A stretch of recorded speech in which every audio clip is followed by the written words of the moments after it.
Tim Linder here. So I'm going to show you how to get pretty much anything that has some sort of keyframeable parameter inside of After Effects to react to audio. So the first thing I need to do is to grab some audio. So this piece of audio is Prelude to Action. It's from the Incompetech website, and I'll put that link in the comment section. What I need to do next is to add a new composition. So I'll create myself a new 1080 composition, and I'm going to add that audio clip to my composition. I'll hit spacebar, and I can hear my audio playing. So now what I want to do is add some sort of graphical element to make some of its parameters, whether they be opacity or scale or position, to react to that audio. So I'm just going to grab an ellipse here, create an ellipse in my composition, and I might also kind of move it here to the center and take its anchor point. I'll hold the Option or Alt key down, the Command key and double click, or the Control key on Windows and double click to get my anchor point in the center. Not that you necessarily had to do that, just I don't know what I wanted to do. So now what I want to do is maybe get the opacity to react to this audio clip. If I look at my audio, obviously I can see that it has some sort of a waveform that changes, the value of the music changes, and it can be visualized that way. But I need to get some keyframes out of that. So what I can do is I can right click and I can choose Keyframe Assistant. You can't see it right there, so I'll move this up. Right click, Keyframe Assistant, convert audio to keyframes.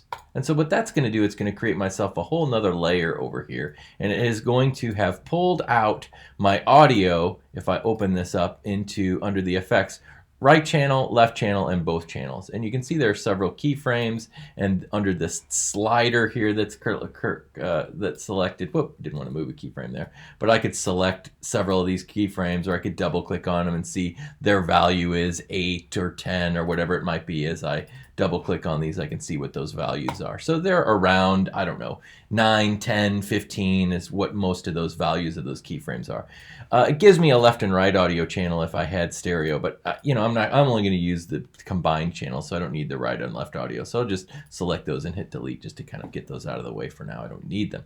Now, another thing that I might want to do is kind of look at my audio channel or my slider here, these keyframes in my graph editor, to see kind of how they are, so I could also see that as well. I can click on this button to view the value graph or the speed graph if it was set to something different, but I want to look at the value graph, and that was what I was looking at when I was clicking on those keyframes, and I could see, oh, this is 17 units, and this is 2 units, and this is 1.47 units. So, they don't really go much higher, it looks like, up here into 22 units and things like that. I might scroll down further in my, if I move further in this audio, it might show me higher or lower. But, there's really don't have quite a large range. So that's something to keep in mind. Okay, so I'm going to go back out of my graph editor. If I want to take these keyframes, I could actually just copy them and paste them into other things if they only have just one value, right? So I could take all these keyframes and I could choose Edit Copy to save them to my clipboard, and then I could go to something like Transform, and if it's only got one parameter like this 100%, things that have a comma or two, it's not going to work. So if I were to go to opacity, keyframe that, and hit Edit Paste, I could paste those keyframes in that area, and now that opacity is working in conjunction with whatever those values were that I pasted from my audio amplitude.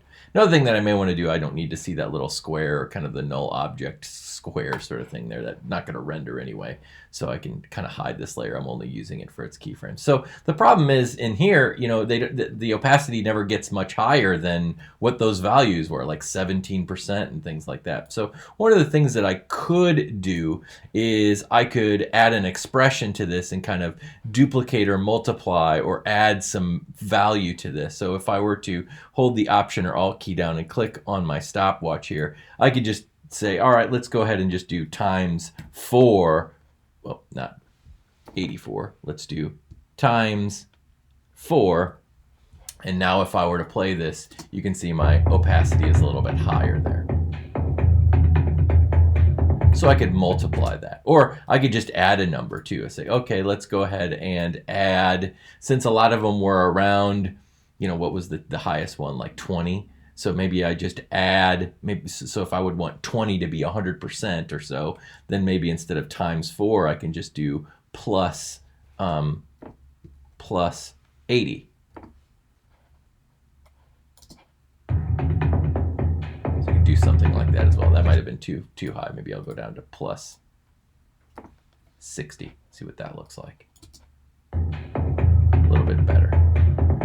Still not exactly the way that I would want it. So another thing that I could do, I'm going to get rid of all of these and show you some other ways of doing this. So if I hold the Alt or Option on opacity again, I can remove that expression and kind of work backwards and get rid of all my keyframes and kind of go back from the start and then bring this back up to 100%. So now nothing is reacting anymore. So you saw I was able to just copy and paste those keyframes in opacity, but I told you that if you try to do it in something scale or that has multiple or more than one value, if I do edit paste, it's going to give me an error and I'm not going to be able to paste that in. So another thing that you can do is actually take your pick whip here, this little icon, and get it to associate with this slider. So if I were to take my pick whip for scale and drag this up and associate it with the slider for the audio amplitude and hit play,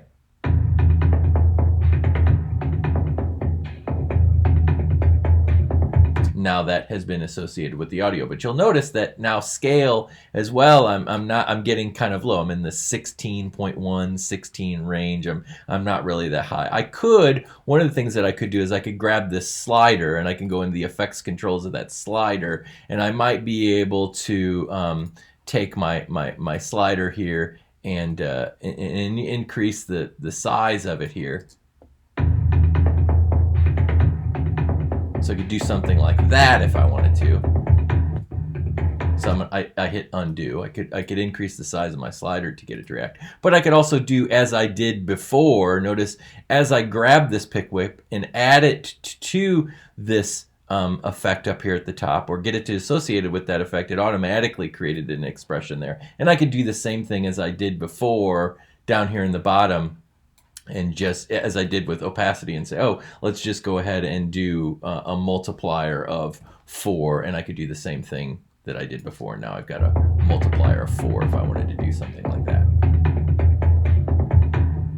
Okay, so that gets that to react. Now, one last thing that I could do is I could also get it to kind of go from a baseline of, 100 if I wanted to enter in, let's say, plus,